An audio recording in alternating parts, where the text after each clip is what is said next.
friends, welcome to ThinkerViews podcasts, where we share our book reviews with you. Indian mythological tales are filled with treasure troves of stories that span through epics like Ramayana and Mahabharata and multitude of Puranas.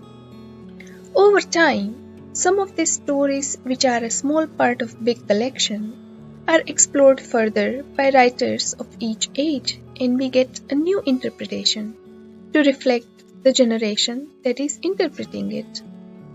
For example, the stories of transformation of Rishi Vishwamitra, legends of Parshuraam, story of Satyavadi King Harishchandra, all have been expanded and became popular through folklores and writings of various authors. Then there is the story of Dushyant and Shakuntala, which is all but immortalized through Abhigyan Shakuntalam by Kalidas.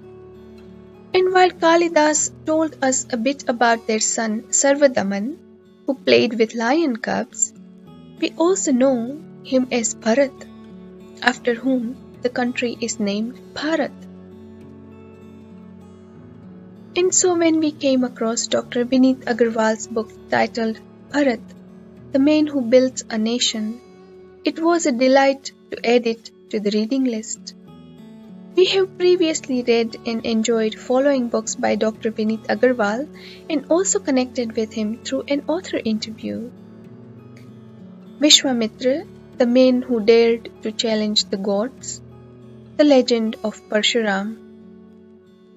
And you can also explore the book reviews for these two books and enjoy the author interview with Dr. Vineet Aggarwal at www.thinkerviews.com. So let's take a look at the cover page of Bharat, the gateway to the fictional story explored within. The cover page of this book is really quite appealing visually. It uses cheerful colors to make prominent impact. You can see the young protagonist Bharat in royal attire with his weapons. As per the scriptures, Bharat, who grew up in jungle, was fearless and at the very young age used to count the teeth of lion. Seeing him with a tiger on the cover page not only reminds the readers of the legend, but also reflects the persona of this braveheart king, who was a capable administrator as well. Overall, a really impressive cover page that will catch a potential buyer's attention in a compendium of books.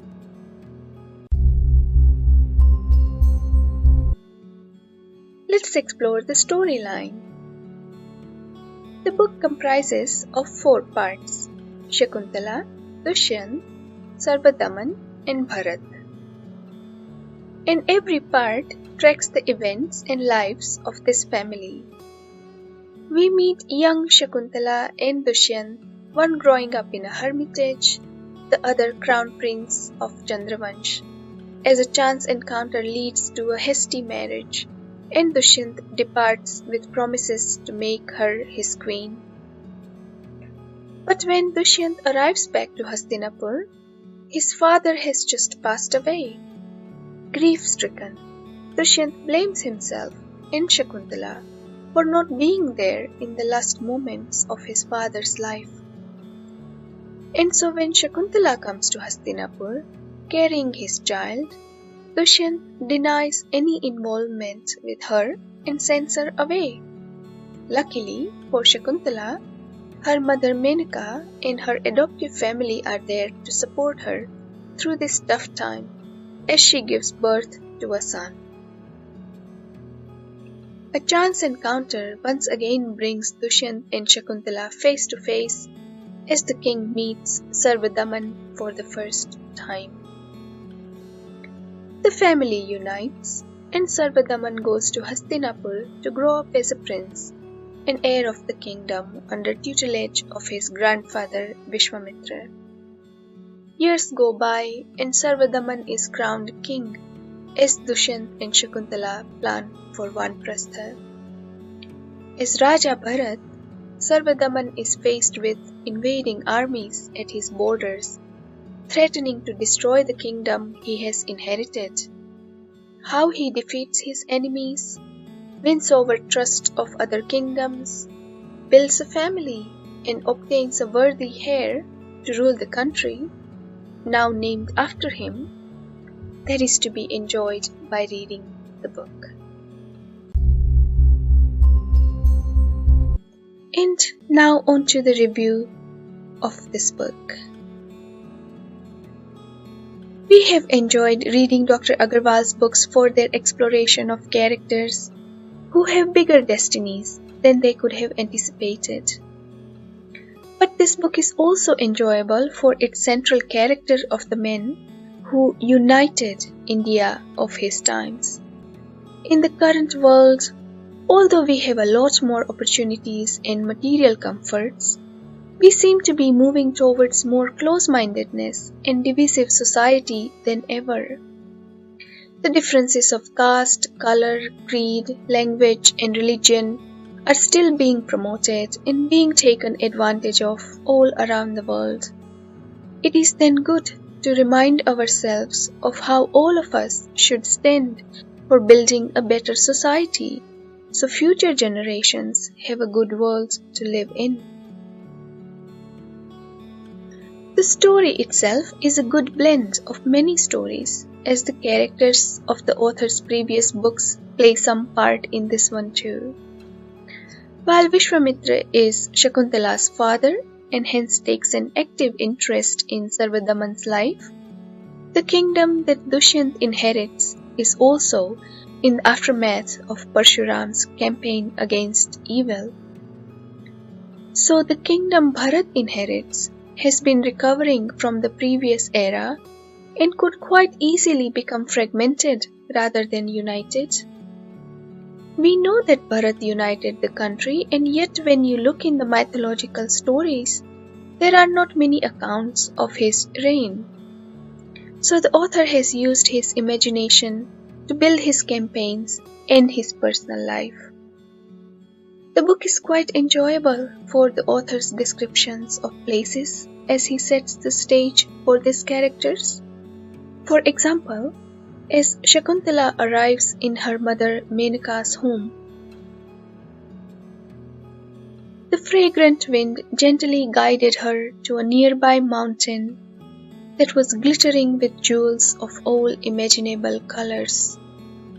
Multiple rainbows shimmered in the air in the light from the two suns, and sparkling cascades splashed from the mountains to form massive pools at its base. This was like no landscape on the earth. The trees with their silver bark and enormous golden leaves were taller than any she had ever seen. The branches were laden with flowers in shades of crimson, orange, scarlet, pink, peach, mauve, lavender, yellow, and many others she could not name. Butterflies of all possible shapes and sizes flitted about, spreading the multicolored pollen in the wind. The author also weaves in Vedic stories of Vishwamitra saving Devrat from human sacrifice, and also takes us briefly along the travels of King Harishchandra as he faces his trials along with wife Taramati and son Rohitashva. I like the way the author has also included the story of Maharaj Rishabdev and his 100 sons, the eldest also named Bharat. For Dushyant and Shakuntala, the author has blended the stories from Mahabharata as well as Kalidasa's version, and so we see just enough of their story as we witness the start of Bharat's life. For later years, the author gives us a few glimpses of this too as they witness their son's life, especially the contrast between their son's festive wedding and their own hasty Gandharva Vivaha. The author uses the rituals of life, Namkaran, Vivaha Sanskar, Antim Sanskar, etc., to give us hymns and rituals. The act had both scientific and symbolic value. The line of water created a protective boundary for the wood that would soon be lit, while the breaking of the empty pot signified the breaking of all bonds between the living and the deceased. Burn him up, but do not consume him. Agni, let not his body be scattered without use. When you have matured him and made ready for the new life, send him over to the land of the forefathers. Help him follow the will of the gods, and may his merit take him to the heavens. Or, I take thy hand in mine, yearning for happiness. I ask thee to live with me as thy husband, till both of us with age grow old. Sarvadaman is taught by great minds of his time, and so there are a lot of learnings in his conversations with his elders. Karma was capricious. You never knew when it would come back to reward you for an earlier good deed or punish you for an inadvertent transgression. The desire for something that is not meant for us can ruin not just our own lives, but can also have far-reaching consequences for others. Why does a king not select the most capable person from his kingdom to be his successor?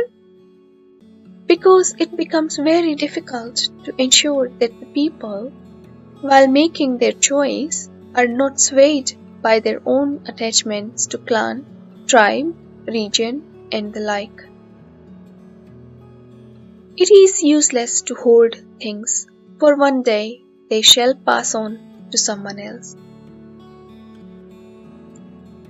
His lesson with Vishwamitra regarding finding something to learn from all natural beings reminded me of the story of Guru Dattatreya and his 24 gurus. Vishwamitra discusses the merits of bees, lions, elephants, fish, and caterpillar while stating, the size, color, beauty, gender, or race of a being is no consideration while choosing a teacher. We should not limit ourselves while gathering knowledge and should be willing to go where the path takes us. A good king needs to be a family man, as through family, the building block of society, he can follow his dharma and extend the same fair and benevolent treatment to all his subjects. In spite of being born through unconventional circumstances, the author tries to show us what a loving extended family Raja Bharat had that made him such an able ruler. For those who are prisoners of the calendar, spring comes but once a year. But for those of us who have the good fortune of having our friends and family by our side, every day marks the arrival of spring. Love was two people who were so compatible with each other that they could look beyond their differences and help each other have a good life together. While the book is a pleasant read, occasionally the timeline slips a bit.